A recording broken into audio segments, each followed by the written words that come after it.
Hello and welcome to episode number 7 of my podcast, Real Impact. Today I have on a very special guest, a good friend, Jada Thoele. She is a short-term rental expert, a multifamily investor, and is also into youth nonprofits. So let's get started. Hey, Wow. Jada. Hello. I have an intro. Yeah.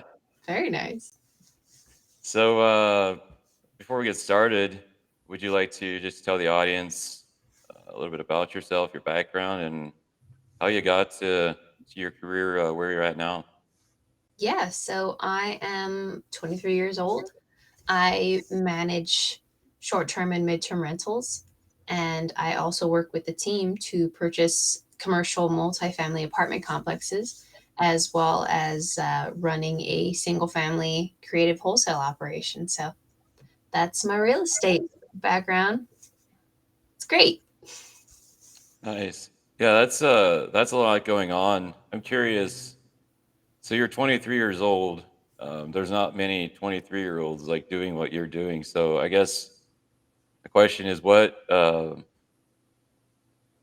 made you decide to get into real estate and kind of venture out compared to what you were doing before? It seemed interesting. I think I was going to school at the time. I was going to college for mechanical engineering, and I'm pretty sure I was just scrolling on Instagram and I saw somebody that said, "I make however many dollars passively because of my rental." And that got me thinking about my family's rentals because that's how my aunts get a lot of their income. And so I just started looking into it, and then um, I was getting less enthusiastic about college, and my parents never really pushed that onto me too much since they didn't go. So it wasn't like I had this pressure to keep going or anything, or I would feel like somebody would be disappointed. So it was more of just, hey, this is interesting. I'd love to see what it's about. And then I found Pace Morby and his sub 2 program, and I was hooked. Oh, that's awesome. Yeah, that's a big part of um, taking like a leap like that is having that support and being able to have the freedom to kind of pursue whatever it is we want to pursue. So that's great that you had that. Um, Yeah. Yeah, it's interesting because for me, I guess I just look at all of the people that are younger than I am or around my age in the mentorship. So I feel like, well, there's so many of them or they're all doing so well that I forget that a lot of people my age or younger are not going in this direction. So I get totally jaded. yeah. Um, I'm interested in knowing more about. So I'm not quite sure what kind of nonprofit you're a part of. Like to you to dive into that a little bit deeper on what you're doing in the nonprofit for youth space. Yeah, so it's actually a nonprofit that my mom founded and runs. So it was I'm kind of forced to learn about it. But as the years have gone by, now it's just more uh, of my choice to keep participating. But so to kind of go backwards, since I was younger, maybe like 6 or 7, she's been trying to do some kind of nonprofit work with the community and trying to bring the community together. So um, I remember when I was younger, she had made this nonprofit called Best Friends, Mommy, Daddy, and Me. And that was supposed to be very family oriented to bring families together and to just have fun events. Um, and then from there, she had another one called We Are All in This Together. And a lot of them, they didn't really have like a clear motive or focus because it was just her working alone. And at the time, she had a ton of kids to take care of because she took in my cousins. So um, there was just a lot going on. But she was very ambitious, which I appreciate. But when I was in high school, that's when she started this one, and it's called In the Making. So now we're a community resource center. We're based in East Los Angeles, and at first we had no big focus. We just accepted donations and would sift through it and sort so that we can, have toiletries readily available here, any household items or any furniture, and then clothes and such. So the toiletries, we can work with another nonprofit to be able to hand those out, and um, kind of situations like that.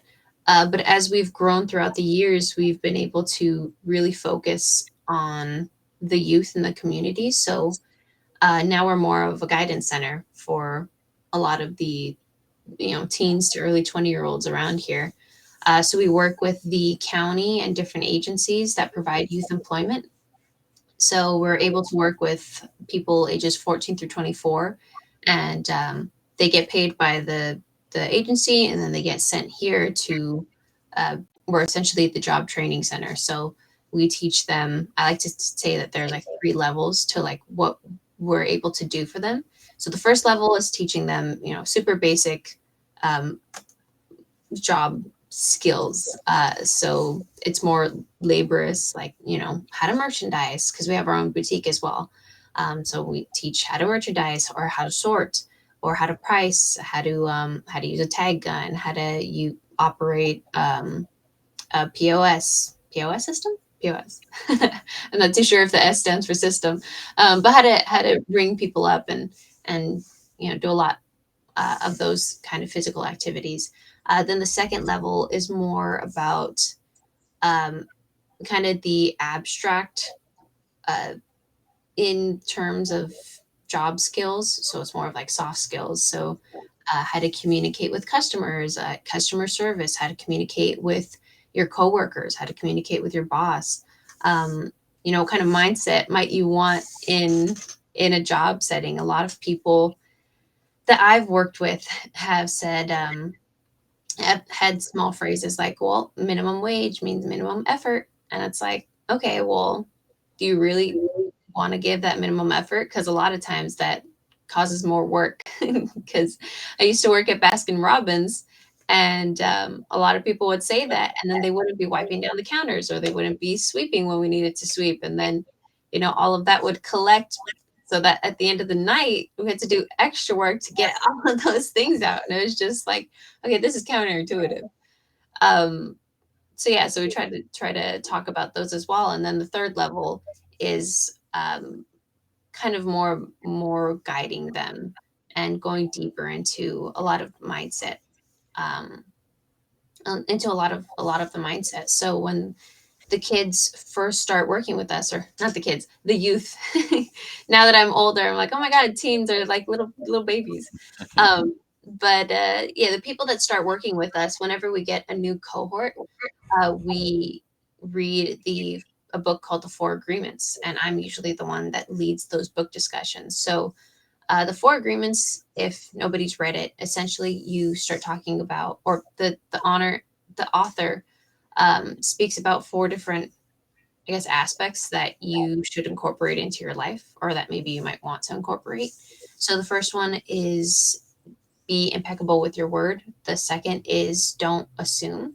The third rule, I guess, is don't take anything personally, and then the fourth is always do your best.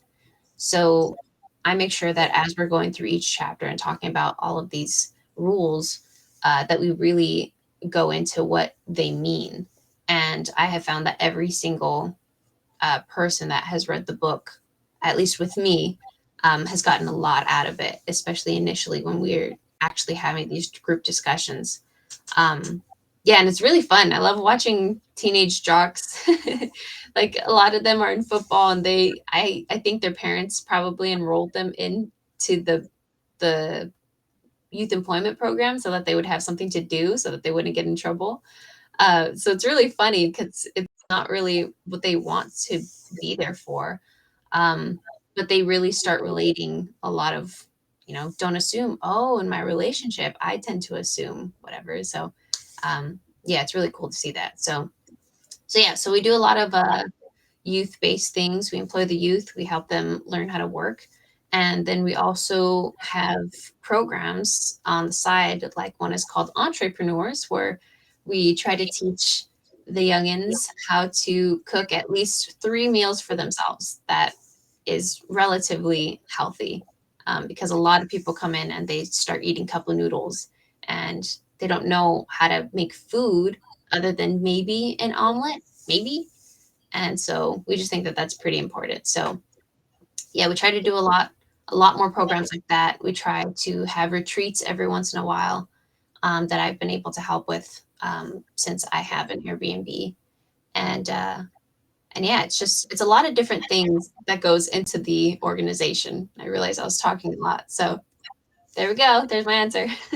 Oh, that's good. I love that you're pouring into the youth community, and you can tell that you have a heart for youth.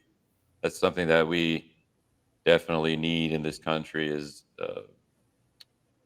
just education for youth on actually how to function in the real world. So Oh yeah. that's awesome that you're doing that. This podcast is kind of geared towards that, like younger entrepreneurs to just um, yeah, take the leap of faith and kind of go out on a limb. So kind of yeah, it definitely resonates with that. But yeah, let's so we're both into multifamily, which is kind of my main business objectives. So let's talk about that. What do you have like a goal out there for multifamily, or are you just kind of seeing where it takes you? Oh man, I should have a goal. Um, I guess I'm kind of just more in the we'll see where it takes me. Hmm. Um, I used to say, oh, I want 100 units by this date. But as I've been going to more multifamily conferences, I've been meeting a lot of people that say, oh, yeah, I have 1,200 units or 1,200 assets under management. So now 100 seems a little small. We'll say 1,000. I have a goal of 1,000 within X amount of years because I don't want to be throwing that out there. But it's mostly we'll see where it takes me. I feel like more than anything, I have a goal of um, creating more partnerships and relationships more than anything. Yeah, that's probably a good way to go, because that's ultimately how I think we're going to find success is the relationships. So Hmm. I think that's definitely the way to go to make the right connections. And you've been doing that recently by going to. You've been busy going to all the conferences, and yeah, I'm interested in hearing a little bit about those. Kind of which ones you liked, and also kind of big takeaways from them, if you have any. Yeah, oh my gosh, I think I've gone to 4 or 5 within the past couple of months. Um, which I know people that were like going everywhere, so I don't feel like a big shot or anything. But it's been fun. I would say the biggest takeaway from each of them, just kind of blanketing everything, is always be talking to people and always push yourself to talk to more people, because there's always someone interesting that you're going to meet. I really liked, like we were talking about earlier, I really liked Rod Cleef's conference or his boot camp out in Orlando. That was really fun. Not only were obviously the people wonderful, but even Rod was pretty cool and it had a really nice vibe about it. And he started kind of going a little more spiritual, but like he would have sessions of appreciation where we all kind of meditate and think about who we want to be and what we're grateful for, and who we're surrounded by. And I really liked that. Like that was really really cool to just involve in a whole conference with like 1,000 people. So yeah, that was really appreciated, and I really really enjoyed how interactive, or maybe not interactive, well, it was pretty interactive, but I enjoyed how deep he was into his own conference because it was him speaking, I would say probably 90% of the time. And then the other 10% would be panelists coming up, or maybe some of his students with some of their case studies going up, so that you could just show, hey, this is how other people are getting started, and they're not necessarily different than you. So that was something that I really appreciated, and he wasn't trying to sell anybody a course or his mentorship. So it just seems like he's really wanting to give back, and really wanting people to just start on their financial freedom path. Um, Other than that, I went to a couple this last weekend. They were out in LA. That was fun. I also had gone to WealthCon in Las Vegas a couple of weeks ago, and that was pretty fun as well. I a lot of because Ryan Pineda throws that one, and I volunteered to help set up, and so I was working really closely with a lot of his staff, and even the staff are really cool too. They're really fun people. It's really funny when they work for such a big name in the real estate space, in just everything in general. And I start asking them, like, okay, well, what about your investments? And they're not investing at all. And they're like, I actually don't know anything about real estate. I'm like, what? You work with Ryan Pineda? So that was that was really funny to learn. But yeah, a lot of the people that were there were really fun to talk to, and really open minded. So that was one of the big things that I enjoyed about WealthCon as well. But yeah, just in general, like I'm saying, that the people I've been talking to and the people I've been meeting have just been so fun, and and it revitalizes you every time you go to one. You know, I mean, there's definitely dips in motivation and enthusiasm as you go through the day to day, and it's kind of been a blessing to be able to go. Well, it's definitely been a bit blessing to be able to travel to go to these conferences, but um, yeah, it's been really fun to be able to go and then get another burst of motivation or burst of energy, and like, all right, this is a something that I am actually really interested in. I If I continue on this path, I can go to just these conferences and hang out with people and meet new people, and make some great connections and friends and relationships. So yeah, that's been my takeaways from those. It's been fun. Yeah, definitely. Rod Cleef is I think he's a good investor to learn from. Yeah. He's been like through all the different cycles in the market. Like he probably talked about, I believe he lost like $50 million back in was it 08, 09, somewhere in that time. So definitely a lot of experience there. And it's a lot of things that we can probably learn and take away from his experience. Hmm. And also, yeah, so Ryan Pineda is a guy that I really enjoy his content. I followed him for quite some time now, so I can definitely see how that was also a good conference to go to. Um, did so they had quite a few speakers there, right? Yeah. Okay, Yeah. yeah, I thought so. I I know they had Pete Vargas. Um, what's it? Ed Milet. That was one of the key speakers.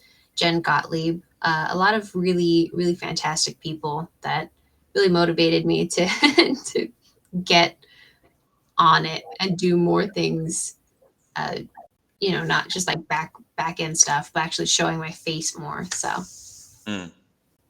Yeah, I've never actually been to I've never been to a real estate conference before. But it's definitely on my list of things to do.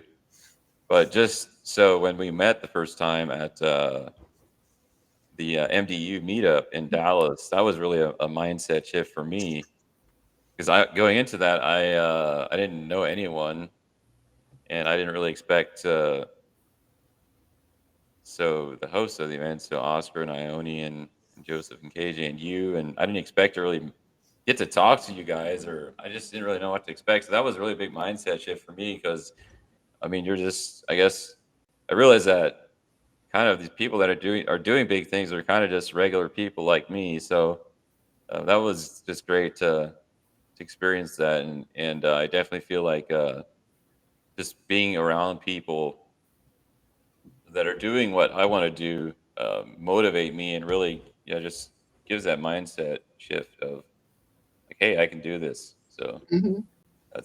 I think that's a big reason or big reason to go to on a conference or something similar to that. So Yeah. so let's you also do some short-term rentals. So you have you, what I guess what kind of structure do you use? Do you like sublease or do you own? How do you and you also manage for other people, right? Mhm. Yeah, so I'm in the arbitrage space as well as the co-hosting space. So co-hosting is essentially property management for short-term, mid-term rentals. Um, it's been interesting. It's been a lot. I so the timeline for that is I joined Sub Two back in 2021, and that's when I just started in real estate in general. And then I didn't do much for first maybe 5 months. I was definitely just learning a lot and didn't know where to go. I was able to do a couple wholesale deals, but I didn't really enjoy wholesaling all that much. And then within the mentorship, a couple of guys, Tom Swan, and Hung Mai, started this Airbnb arbitrage challenge. So I think the whole thing was like make 10K or a month with these arbitrages, and so I just kind of jumped into it. And as soon as I think week 1 or 2, when we were just learning about it, they were telling us, okay, go take action. Just the main thing is take action. So I said, okay. And then I signed a lease with a home that's in LA, that's about 15 minutes away from me. And yeah, that was really funny. One day I asked my mom to borrow the car because I didn't have one at the time. And she was like, "Oh, yeah, sure. Where are you going?" And I was like, "Oh, I'm gonna go sign a lease." And her eyes kind of widened. And she's like, "Oh, okay, wow." Um, yeah. And for anybody that doesn't know what arbitrage is, I should probably mention what that is. Essentially, it's subletting. So you rent to someone's home, so you're the tenant, and then you sublet and do short-term rentals, mid-term rentals, or long-term rentals out of that. So yeah, so that's what I started to do, and so that one was more of a midterm rental in because it's near USC and it's near a lot of hospitals. So we were getting a lot of nurses, a lot of students in there. And then right now it's turned more into a long term rental. But from there, I ended up getting two more. I was able to get one in Joshua Tree and then another in Dallas, Texas. And those run as midterm rentals right now. And then yeah, and somehow I ended up starting to partner up with other people and starting to run like 12 more. So three turned into 15 pretty quickly, and now I'm definitely downsizing and going going back to smaller, maybe three or four. But that's mainly because I want to start focusing elsewhere. Like I've had my experience in the short term and term rental space. I understand now what goes into a lot of asset management, um, guest interactions, customer service, hospitality.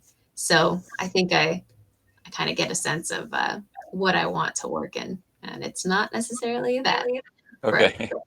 Okay. Well, yeah, that's so for me, like figuring out what actually I want to do. It's kind of like a it's not a straight path or not a straight journey because Mhm. like I've tried different things and I've really settled on multifamily, but that people talk about like focusing on one thing and getting good at that one thing, and I think that's good, but also I feel like I have to try different things to see if I actually like it. So there's Yeah. kind of a balance there. Um, but yeah, like I think we probably both got our start with Pace, Mhm. creative kind of learning creative finance. I did a lot of just binge watched YouTube of Pace. The I like listening to the guy. He's got tons of like he uses stories in all of his presentations, and it's just more interesting that way. So Yeah. that's kind of how I got started and how I found you guys. So I don't know. Is that kind of how you found first place you found real estate through Pace? Yeah, yeah. Actually, I think the first gentleman I was watching on YouTube, because yeah, YouTube University. Mm-hmm. I was watching a lot of Clint Coons, and I believe he's a real estate lawyer. So he was talking about, what kind of company do you want to start? Is it an LLC, an S corp, and such? And then he ended up having Pace on one of his podcasts, and by that time I was like, okay, well, I'm going to be going into real estate, but how am I going to buy a house? So I don't really have a job right now. I don't have a W-2. Um, but I mean, I'm pretty sure I can make money pretty easily. Um, but the cheapest way to probably start is to buy houses in auction. But then that kind of, I don't know, it felt like a moral dilemma, because then I started thinking like, oh, well, a family probably used to live in that house, and because of, whatever circumstance, they had to get kicked out, and then I just felt awful. And Mm-hmm. so when I saw that podcast with Pace, he was talking about purchasing properties with no money out of his pocket, or sometimes with no money down at all. And so that was very, very intriguing. So I was like, okay, well, I'm gonna look more into this. But that really, the thing that really intrigued me was he had mentioned that he helps people or families get out of foreclosure, and so that's what sold me. Um, that's when I really decided, when he went into depth a little bit about it, like, sometimes they're able to stay in their home. Like maybe some people are just nice enough to help them understand the process of, okay, what needs to get paid or what can get delayed legally and such. Um, once they understand that process, that's nice. But then sometimes, you can't really stay in the home. There's either so many payments backed up, or whatever the case is. It's probably best that they sell the home. But it doesn't mean that they have to do a short sale, which is them essentially losing money, um, or doing whatever. Like, they can do they can sub to the home, so that they can probably get, closer to their asking price, possibly the ARV of the home, which is the after repair value. So it's like, you know, um, yeah, a lot of times they can get what, they can talk about what the family can get. Um, and even if they're not able to get anything down, at least they can get the house kind of off of their names, and they don't go through foreclosure. That stops the foreclosure. And yeah, that was something that was really interesting, and that told me, like, as long as you're service based, that's something that I want to look into. Mm-hmm. Yeah, he's helped so many people um, get out of bad situations, and also help so many people get started in real estate that they didn't have money or didn't know how to start. Didn't think it was possible. So kudos to him for all that he's done for the community. So yeah, we're getting close to the end here. One question I do have is what is the most rewarding aspect of what you do, um, and what keeps you passionate about it? um I think what keeps me going the most is that it just kind of feels like a game. So that's just been really cool. Like, oh, I have to strategize, or I have to problem solve this, and then problem solve this, and see what I can come up with here. And then just kind of as a byproduct, it's like, oh, okay, cool, I end up making friends because of this. So that's something that just I like to think about it being. But I think the one of the most rewarding things about pursuing, real estate investing or whatever I'm doing now, is that I can teach this to other people. So, like we had mentioned before, I mean, I'm working with a lot of the youth in the community.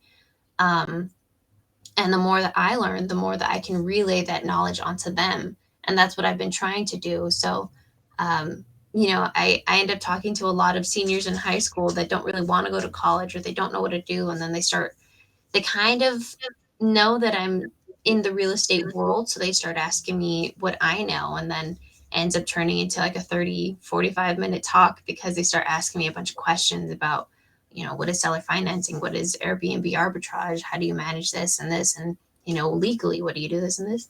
I'm like, okay, well, I'm not an attorney, but it's really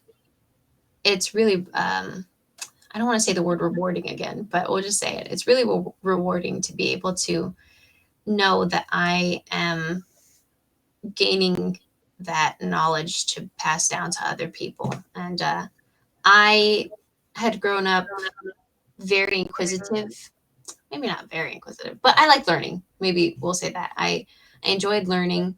My dad is somebody that he was my first teacher, and he kind of ruined school for me sometimes because he would teach me so much that I was ahead of the curve in schools. Then I'd kind of just be bored and fall asleep sometimes. But um, I've definitely noticed that he's someone that loves to teach. He really, really enjoys understanding a certain subject or understanding things so that he can pass down that knowledge to other people and really make sure that they understand it so that they can pass it down and pay it forward and a lot of that. And so I think that's the best part about what I'm doing and about my circumstances. So just being able to help out everybody in the community, and then for now it tends to be a lot of the people on the younger side. Hmm. Yeah, I like that you said it's kind of like a game. Uh, that's great because yeah, you. I know that I'll never stop learning.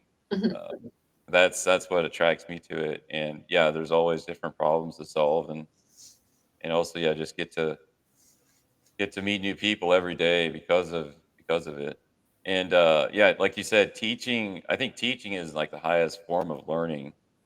Teaching Yep. someone else, I learn more that way than anything else. So I definitely really found that I enjoy just having those conversations with people that are newer, and I'm a big believer that no matter where we're at, there's always someone that's probably a chapter or maybe 3 or 4 chapters behind us, and we can kind of fill that gap, fill that learning curve for them. So just like to encourage like anyone that even feels like they don't know anything, like there's people that know less than you, so you can fill that gap for them. So that's a big thing of this podcast as well, as just to encourage that.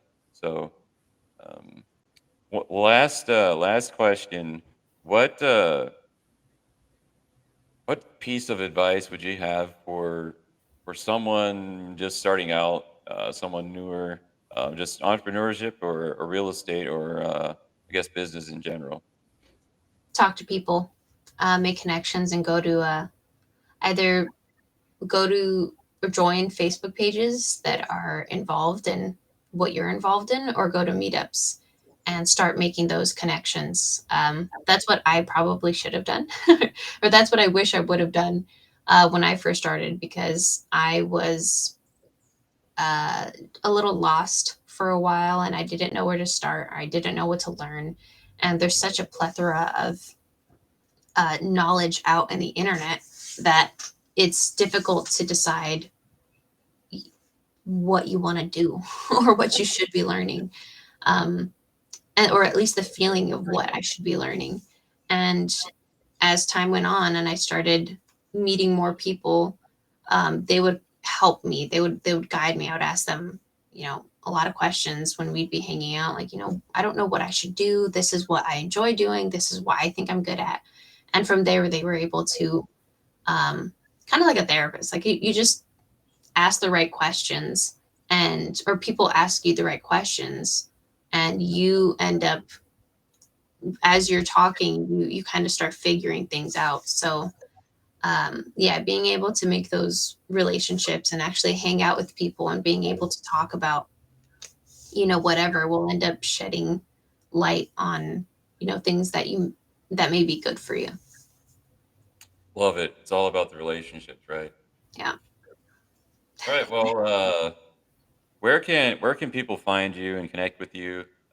What would be a good way to reach out to you? Yeah, so my Instagram, LinkedIn, YouTube, everything is my name right here. Woo! Maybe not with the space, but yeah, I've been fortunate where my name is a little unique. So just look up Jada Thoele anywhere. And if there's a platform that you think I should be on, just let me know. Okay, I love it. Short and sweet and easy to find. That's that's good. Well, appreciate you being on today, and yeah, look forward to chatting again. As do I. Thanks, Kyle. Yep. Thank you all. Bye.